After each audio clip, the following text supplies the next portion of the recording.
Trái tim của chúng ta không bao giờ biết mệt. Có lẽ bạn đã nghe câu này hàng trăm lần. Một cỗ máy sinh học phi thường, hoạt động không ngừng nghỉ từ khi bạn hình thành cho đến khi trút hơi thở cuối cùng. Nhưng nếu như mình nói với các bạn là điều này hoàn toàn không chính xác. Thứ nhất là bản thân cơ tim cũng biết mệt nha các bạn. Mặc dù nó khá là bền bỉ có thể hoạt động từ ngày này qua tháng khác, nhưng mà nó không phải là bất khả chiến bại như chúng ta tưởng. Thứ hai là một trong những lý do phổ biến mà bạn đã nghe về sự bền bỉ của cơ tim là cái chu kỳ nghỉ ngơi và hoạt động xen kẽ của nhịp tim. Nghe có vẻ hợp lý đúng không? Nhưng mà nếu chỉ đơn giản như vậy thì tại sao cơ tay hay cơ chân của bạn cũng có lúc nghỉ ngơi, lại không thể hoạt động bền bỉ như vậy? Rõ ràng cái lời giải thích đó là chưa đủ, thậm chí có phần hời hợt. Và quan trọng hơn là điều gì xảy ra khi chính cỗ máy được cho là không biết mệt này lại thực sự một ngày nào đó nó mệt mỏi. Trong video này chúng ta sẽ cùng tìm hiểu lý do thực sự có thể giúp tế bào cơ tim hoạt động bền bỉ như vậy và giải mã cái sự thật chuyện gì xảy ra khi cơ tim trở nên mệt mỏi nha. Mà trước tiên thì các bạn vui lòng giúp mình một lượt thích, đăng ký thư viện nhỏ và chia sẻ video này cho nhiều người biết tới nha. Nếu bạn có góp ý hãy cho tụi mình biết trong phần bình luận. Cảm ơn các bạn. Để thực sự hiểu tại sao trái tim lại đặc biệt đến như vậy thì chúng ta cần biết lý do thực sự tại sao các cơ bắp thông thường trên cơ thể chúng ta, hay còn gọi là cơ xương đây là những khối cơ giúp chúng ta đi lại, chạy nhảy, cầm nắm lại không thể hoạt động liên tục được mà dễ dàng bị mỏi. Phần lớn chúng ta cho rằng cơ xương sau khi hoạt động mạnh thì sẽ sinh ra axit lactic gây mỏi cơ. Cái điều này cũng không đúng và chưa đầy đủ. Thực tế thì cái cơ chế sinh hóa đằng sau sự mỏi cơ là một chủ đề khá sâu và thú vị. Mình đã có một video khác giải thích rất chi tiết về sự thật đằng sau hiện tượng mỏi cơ này, tại sao chúng lại diễn ra và chúng ta đã hiểu lầm axit lactic như thế nào. Bạn có thể xem thêm video đó bên dưới phần mô tả nha. Đại khái là có 3 nguyên nhân chính khiến cơ xương của chúng ta phải chào thua. Thứ nhất là cạn kiệt năng lượng ATP. Khi mà thiếu ATP thì tế bào cơ bắt buộc phải sử dụng cách tà đạo khác để tạo ra thêm ATP nữa thông qua chuyển hóa yếm khí. Thứ hai là khi tế bào bắt đầu chuyển hóa yếm khí như vậy thì lại làm sản xuất ra axit lactic, làm môi trường xung quanh tế bào cơ trở nên axit hơn, gây giảm công suất của bộ máy co cơ. Thứ ba là do cái sự quá tải của các kênh tiếp nhận tín hiệu thần kinh, làm cho xung điện kích thích co cơ không hiệu quả nữa, giống như tế bào cơ bị mất sống vậy. Vậy thì làm thế nào mà trái tim của chúng ta cũng là những khối cơ thôi mà lại có thể đối phó và vượt qua được những thách thức này để có thể hoạt động bền bỉ suốt hàng chục năm trời được? Đầu tiên là để trái tim có thể hoạt động liên tục như vậy thì tự nhiên đã ưu tiên thiết kế cho các tế bào cơ tim sở hữu một loạt các nhà máy năng lượng khổng lồ. Sự thật là trong mỗi tế bào cơ tim chúng sở hữu một lượng lớn ti thể. Đây chính là những nhà máy điện tí hon của tế bào. Nếu tế bào cơ xương chỉ có khoảng 2% thể tích là ti thể mà thôi, thì con số này ở tế bào cơ tim lên 25-35%, thậm chí nhiều hơn. Cái mật độ ti thể dày đặc này có nghĩa là cơ tim có khả năng sản xuất ATP qua con đường hô hấp thiếu khí cực kỳ mạnh mẽ và hiệu quả. Nó không cần phải hô hấp kỵ khí làm gì cho mệt. Chưa hết trái tim còn rất linh hoạt, không chỉ sử dụng đường gluco như tế bào khác mà cái nguồn xăng ưa thích của nó lại là axit béo, một nguồn năng lượng rất dồi dào. Và cái điểm thú vị hơn nữa là tế bào cơ tim còn có thể tái chế cả lactate nữa, cái chất mà cơ xương thải ra khi mệt mỏi để biến thành năng lượng cho chính mình. Mặt khác để có thể tạo ra ATP dồi dào thì tế bào cơ tim cần rất nhiều oxy. Và lại một lần nữa tự nhiên đã thiết kế cho quả tim một hệ thống mạch máu riêng, ưu tiên để cung cấp oxy cho toàn bộ trái tim. Đó chính là hệ thống động mạch vành. Hãy hình dung động mạch vành như những đường ống dẫn nhiên liệu cao cấp vậy. Nó được ưu tiên số 1 chạy hẳn đến từng khu vực của cơ tim. Nó không chỉ có đường ống lớn, mạng lưới mao mạch, tức là những mạch máu nhỏ li ti len lỏi giữa các tế bào cơ tim, cũng dày đặc hơn nhiều so với cơ xương. Cái điều này đảm bảo rằng oxy từ máu có thể khuếch tán vào từng nhà máy ti thể một cách nhanh chóng và liên tục. Nhờ cái hệ thống cung cấp oxy dồi dào này, trái tim gần như không bao giờ rơi vào tình trạng nghẹt thở trong điều kiện hoạt động bình thường. Cái thứ ba là hoạt động của cơ tim sẽ không làm tích tụ chất thải độc hại.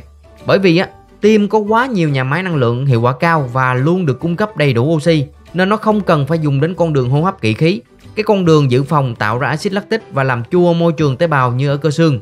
Không tạo ra axit lactic có nghĩa là không có sự tích tụ của ion H cộng gây nhiễm toan. Môi trường bên trong tế bào cơ tim sẽ luôn được duy trì ổn định, giúp cho mọi bộ phận, mọi enzyme hoạt động trơn tru. Trái tim của chúng ta giống như một động cơ hiệu suất cao, đốt cháy nhiên liệu cực kỳ sạch sẽ, gần như không tạo ra khói bụi độc hại. Thậm chí nó còn dọn dẹp giúp lactate do nơi khác thải ra nữa. Cái lý do tiếp theo tim đập không chỉ cần mạnh mà còn phải thật nhịp nhàng, đồng bộ để bơm máu hiệu quả. Nếu các tế bào cơ tim co bóp một cách hỗn loạn thì quả tim sẽ chỉ rung lên mà thôi, không tống máu đi được. Để ngăn chặn điều này thì cơ tim có một cơ chế bảo vệ điện học cực kỳ thông minh, đó là giai đoạn trơ kéo dài. Mỗi lần được kích thích điện để co bóp tế bào cơ tim sẽ bước vào một khoảng thời gian nghỉ điện bắt buộc, gọi là giai đoạn trơ. Trong giai đoạn này dù có tín hiệu điện nào đến đi nữa, nó cũng không thể bị kích thích và co bóp thêm được nữa. Cái khoảng nghỉ điện này ở tim dài hơn nhiều so với cơ xương. Vậy thì nó có tác dụng là gì? Bản chất của nó là ngăn chặn tuyệt đối hiện tượng co cứng, tức là cơ bị co rút liên tục không giãn ra được. Bạn có thể tưởng tượng nó giống như là bị chuột rút vậy đó. Nếu tim bị co cứng nó sẽ ngừng bơm máu ngay lập tức và đó sẽ là dấu chấm hết. Cái giai đoạn trơ này đảm bảo tim luôn tuân thủ một quy luật là co gò giãn một cách nhịp nhàng. Và cái lý do cuối cùng mà nhiều người hay nhắc đến đó chính là khoảng thời gian nghỉ quý giá sau mỗi nhịp đập. Thực tế cái chu kỳ hoạt động của tim luôn bao gồm pha co bóp, tức là tâm thu, và pha giãn nghỉ, tức là tâm trương. Giai đoạn tâm trương chính là lúc các buồng tim giãn ra, nhận máu trở về, và quan trọng hơn là lúc các sợi cơ tim được thư giãn hoàn toàn. Dù cái giai đoạn nghỉ ngơi này chỉ kéo dài trong một khoảnh khắc thôi, nhưng mà vì nó lặp lại sau mỗi nhịp đập nên tổng thời gian nghỉ này sẽ là rất đáng kể. Nó cho phép tế bào cơ tim có cơ hội phục hồi chuyển hóa, tái lập cân bằng ion và chuẩn bị sẵn sàng cho lần co bóp tiếp theo. Cái khoảng nghỉ này tuy thiết yếu nhưng nó không phải là lý do duy nhất làm cho trái tim trở nên đặc biệt. Nó chỉ phát huy tác dụng tối đa khi kết hợp với tất cả những yếu tố mà chúng ta vừa phân tích, như là nguồn năng lượng dồi dào nè, nhận oxy liên tục nè, môi trường sạch sẽ và nhịp điệu ổn định. Thiếu đi bất kỳ yếu tố nào trong đó, chỉ riêng khoảng nghỉ không sẽ không đủ để cứu vãn tình hình. Như vậy các bạn thấy sự bền bỉ của trái tim là kết quả của một thiết kế sinh học tổng hợp cực kỳ tinh vi và hiệu quả. Đó là sự hiệp đồng hoàn hảo của hàng loạt cơ chế ưu việt, từ cấp độ tế bào đến toàn bộ cơ quan. Đây thực sự là một kiệt tác của tạo hóa. Câu hỏi cuối cùng là liệu trái tim có phải là bất khả chiến bại và không bao giờ biết mệt hay không? Các bạn biết là dù được thiết kế ưu việt tới đâu, trái tim vẫn là một cơ quan sinh học và nó có những giới hạn mà không thể nào phá vỡ được. Các cơ chế bảo vệ và duy trì hoạt động không mệt mỏi mà chúng ta vừa tìm hiểu chỉ phát huy tác dụng khi có những điều kiện lý tưởng mà thôi. Vậy điều gì xảy ra khi những điều kiện đó không còn nữa? Bạn có thể tưởng tượng là khi cơ bắp chúng ta mệt mỏi thì chúng ta chỉ đơn giản là nghỉ ngơi và chờ nó hồi phục mà thôi. Không sao cả, mọi thứ vẫn có vẻ bình thường. Nhưng mà khi cơ tim bắt đầu cảm thấy mệt thì tất cả mọi cơ quan khác đều rơi vào bất an. Đây chính là lúc mà trái tim thực sự có thể mỏi, theo cái nghĩa suy kiệt chức năng. Bạn có thể nhớ lại động mạch vành khi nãy cái nguồn cung cấp oxy VIP cho trái tim bị tắc nghẽn do bệnh tật, ví dụ như mảng xơ vữa hoặc là huyết khối. Lúc này cái dòng máu giàu oxy đến nuôi cơ tim bị chặn lại hoàn toàn, thì khi đó các nhà máy năng lượng ti thể dù có nhiều đến mấy cũng trở nên vô dụng vì thiếu đi nguyên liệu quan trọng nhất là oxy. Trong cái tình huống tuyệt vọng đó, cơ tim buộc phải làm cái điều mà bình thường nó không bao giờ làm, đó là chuyển sang hô hấp kỵ khí. Và cái hậu quả là gì? Chính là những vấn đề mà chúng ta đã thấy ở cơ xương. Năng lượng ATP cạn kiệt, axit lactic và ion H+ tích tụ làm nhiễm toan môi trường tế bào. Tim bắt đầu hoạt động yếu ớt, co bóp rời rạc và không đồng đều. Hoặc trong một tình huống khác như là bệnh suy tim, khi mà trái tim phải làm việc quá sức trong một thời gian dài do tăng huyết áp, hở van tim chẳng hạn, nó dần dần bị chai sạn, cái cấu trúc bị thay đổi, các sợi cơ bị yếu đi, cái khả năng bơm máu bị suy giảm. Lúc này dù oxy có thể vẫn đủ, nhưng bản thân cỗ máy đã bị bào mòn và không còn đủ sức hoạt động hiệu quả nữa. Đó cũng là một dạng mỏi nghiêm trọng, sự suy kiệt chức năng của bơm tim. Khi mà những điều này thực sự diễn ra thì một vòng xoáy tự hủy bắt đầu xuất hiện. Bản thân trái tim phải tự bơm máu để nuôi chính mình thông qua động mạch vành. Khi mà trái tim bắt đầu mỏi yếu đi và bơm máu kém hiệu quả thì thứ nhất lượng máu tống đi nuôi cơ thể giảm. Thứ hai, quan trọng hơn là cái lượng máu chảy vào động mạch vành để nuôi chính tế bào cơ tim cũng giảm theo. Thứ ba là cơ tim vốn đã yếu rồi, nay là càng thiếu oxy và dinh dưỡng nhiều hơn nữa.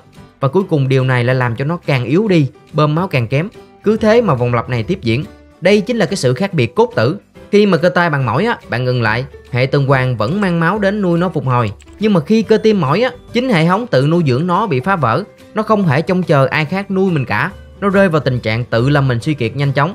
Cái hậu quả của vòng xoáy này có thể là tổn thương cơ tim vĩnh viễn, như là trong nhồi máu cơ tim, hoặc là phát sinh các rối loạn nhịp nguy hiểm, hoặc là tệ nhất là ngừng tim hoàn toàn và dẫn đến tử vong. Vì vậy cần phải hiểu rõ là khi chúng ta nói trái tim không mỏi, đó là đang nói về khả năng hoạt động bền bỉ đáng kinh ngạc của nó trong điều kiện sinh lý bình thường nhờ những thiết kế ưu việt. Nhưng mà nó không phải là bất khả chiến bại, nó có những giới hạn, và khi những giới hạn đó bị vượt qua do bệnh tật tình trạng suy kiệt chức năng của nó mang đến những hậu quả nghiêm trọng và khác biệt hoàn toàn so với sự mỏi cơ thông thường mà chúng ta vẫn trải nghiệm. Nếu bạn cảm thấy video này hữu ích, hãy giúp mình bằng cách nhấn nút thích, chia sẻ video này và để lại bình luận cho mình biết suy nghĩ của các bạn nha. Quan trọng nhất là đừng quên đăng ký thư viện nhỏ và bật chuông thông báo để chúng ta có thể gặp lại nhau trong những video sắp tới. Cảm ơn các bạn.